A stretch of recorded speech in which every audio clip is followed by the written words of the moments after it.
South Korea is branded as a neon utopia. You've seen the vlogs, the late night street food, the perfectly safe alleys at 3 a.m., the lightning fast internet, and the glowing cityscapes. It feels like a country that never sleeps. And that is exactly the problem. Because when a city never sleeps, the things that hunt in the dark never sleep either.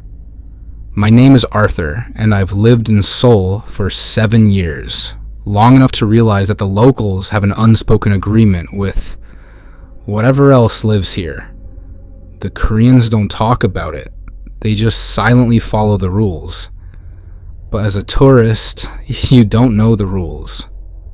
You think that woman standing completely still in the middle of the Han River is just a drunk. You think the red neon cross flickering outside your hotel window is just a broken light. You think you're safe just because there are CCTV cameras everywhere. If you are planning to visit South Korea, forget the travel guides. Read this list. I've compiled the 7 unspoken rules you must follow if you want to make it back to the airport alive. Listen carefully. Rule number 1. Jet lag will hit you hard on your first night. You'll probably wander out of your hotel at 3 a.m. looking for a CU or a GS25. The streets will be dead, but the neon signs will be bright. When you walk in, listen to the door chime, and immediately look at the cashier. A real night shift worker in Seoul is exhausted. They will be looking at their phone, leaning against the counter, and they will avoid eye contact. That means you are safe, but if you walk in and the cashier is standing perfectly straight, staring directly at the door with a wide, unblinking smile, do not step further inside. Do not grab a basket. Do not pick up any items. Whatever is wearing that uniform is trying to bait you into a transaction. Just bow slightly, apologize in your native language, and walk out backwards. If you hear the barcode scanner beep behind you as you step out, run. Rule number 2. You ran from the convenience store. Your heart is pounding, and you just want to get back to your Airbnb. You stand on the empty street and flag down a silver taxi. The red LED sign says, "Empty." You get in. But before you pull the door shut, look at the dashboard. Every real taxi driver in Seoul relies on navigation. There should be at least one glowing smartphone or GPS screen. If the dashboard is completely pitch black and the driver asks for your destination in perfect, unaccented English, keep your foot on the pavement. Look at the rearview mirror. If the driver is staring directly at your reflection instead of looking at the road ahead, do not close the door. Apologize.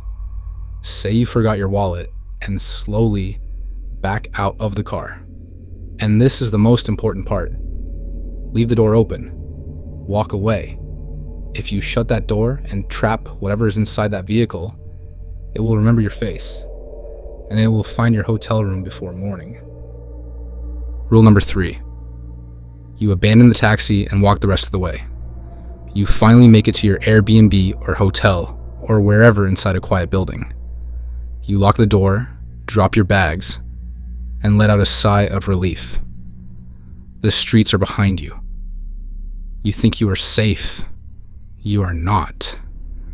Except for hotels or motels, almost all residential buildings in South Korea use motion sensor lights in the hallways to save energy. They only turn on when someone is walking past. If you are lying in bed and notice the light under your front door suddenly flick on, listen carefully. If you hear the heavy thud of a food delivery worker or a drunk neighbor stumbling home, you are fine. Go back to sleep. But if the light turns on and there is absolute dead silence, whatever you left in the taxi has followed you home. It makes no sound when it moves. Do not walk to the door. Do not look through the peephole. For them, the peephole works both ways. Just hold your breath. If you hear the digital keypad on your door slowly start to beep as something tries to guess your passcode, crawl into the bathroom, lock the door, and turn the shower on full blast.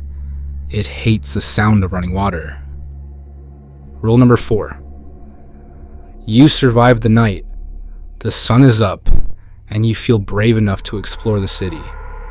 The Seoul Metro is one of the best in the world. It's clean, bright, and impossible to get lost in.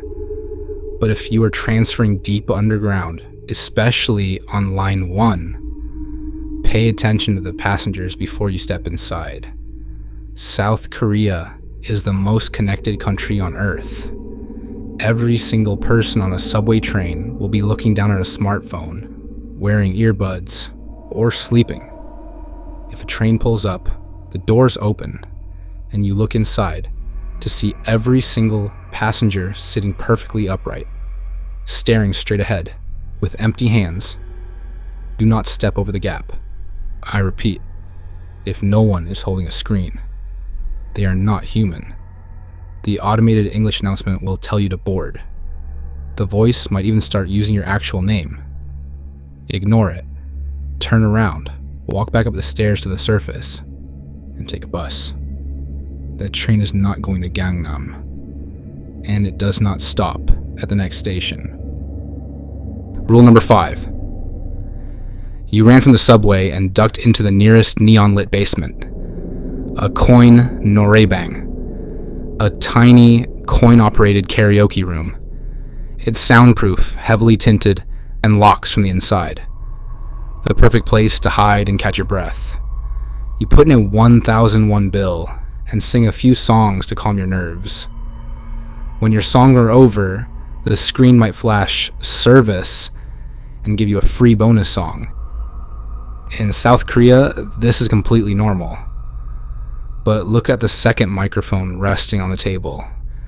If the green power light turns on by itself, do not try to leave the room. The door is already jammed.